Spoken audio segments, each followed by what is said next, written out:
what does it look like to be creating our own reality? Well, it pretty much looks like this.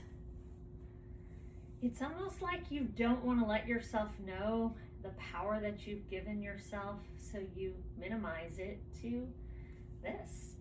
Or you create stories in your life that make you feel things like insecurity or fear, abandonment, or, lower vibrational things.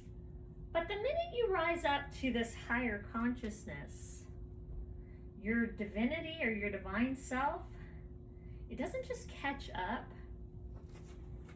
it catches on. It catches on to the truth that you did all of this.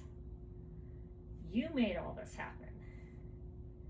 You made it to where there's just enough to indicate your royalty, your famous side, and yet you're in this place of almost, duh.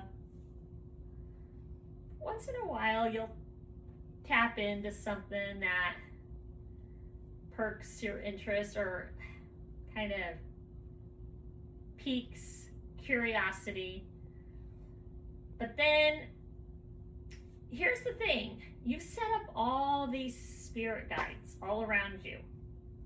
And they are clues for you. Or they call them synchronicities. I call them codes. They're codes, all these people. If you really have done any kind of research, or maybe go do some research, but any one person isn't going to know more than maybe 50 to 100 people really know them, even if they got 25 great friends, which I didn't choose that for my journey. I chose to have just a couple. I wanted to throw myself off a little. I started catching on when too many things started aligning. It was like, something's going on. And then I did something that was very peculiar, something very resonating to me. So years ago, I used to fast a lot. And during these fasts, I must have set it up that during a fast, that's when God would meet me and talk to me and show me things. Because he did. There was one time on a fast that he took his finger and wrote 708 for me. So it became my number, like through my life. And my son was only 1. He's going on 30. That tells you how old I am. It took me a while to figure this whole thing out. But yeah, I figured it out.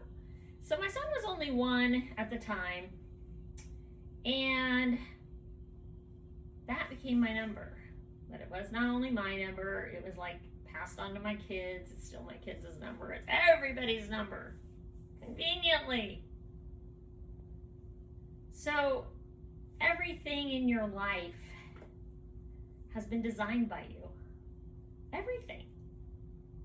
You create all of your reality, everything that's going on. And I don't know what your reality looks like, and you don't know what my reality looks like, because it's my reality, and I've created it all. So I know this is going to throw a lot of people off, but I want you to connect because it's going to really help you. You're in my story because I put you there. You're either alchemy in my story or transmutable energy. You're something in my story, and you have a very big part in my story because I put you there. But I didn't put too many people there because that's kind of the famous side of all of it, is you want to build up to it. Is there something with wanting to still keep some of your ego in it? And I wrote a book recently, which was another big giveaway, whenever I wrote a book, you know what I mean? Especially with like 1,000 pages. Who does that? Only me. Anyway, but just things started giving it away. I don't know any other way to say it. Gave away my divinity, gave away my capability of being the creator of my own reality, my own reality show, literally. We even look at things like Truman story and all that, and it's like, and maybe you're going to relate. Well, of course you are, because you're part of that, all of that creation too, even though you don't know it. You are, because I created the reality for us to be here today. So I know it's crazy, but everyone's in place, and everybody's equipped, and everybody's well trained, and spirit guides are there, and everything that you're doing, it's all like, you're so like enamored by it. You're even enamored by evil shit. Like, you're enamored by like negative stuff, things that control you, which makes me actually rise higher than you. Because one thing you're going to learn on this journey, and the journey that I've created, is that you can't even be at my level if you're playing in a dirty field. It just doesn't work that way. So another thing that I caught on in this whole journey was when people started saying that you're going in and you're clearing out all these dark energies, and you're going and you're clearing out your life and this, that, and I thought to myself, I'm not doing that. I'm not going to do any of that. I'm going to stay right here in my perfect little bubble that God showed me. That was another thing. 222. That was a giveaway, God. But yeah, 222, the bubble, the physical bubble. And I've only shared that with a couple people when God has put me in that bubble. And I've actually experienced it. It's been great. It's been blissful. It's a bubble stage, bubble phase, whatever you want to call it. But that was another giveaway, because I've been there before. And it's when your life just works out on every side. And I created that for my life because it was a signal that things were getting a little bit out of my control, or I wasn't feeling in alignment. So come in and line me up, because sometimes we need a scapegoat, or sometimes we need a life jacket, or we need something. And I created that too.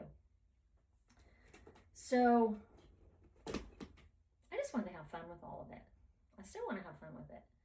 And that's why I'm creating this now. Every time I get on here, every now moment is me creating more of my reality.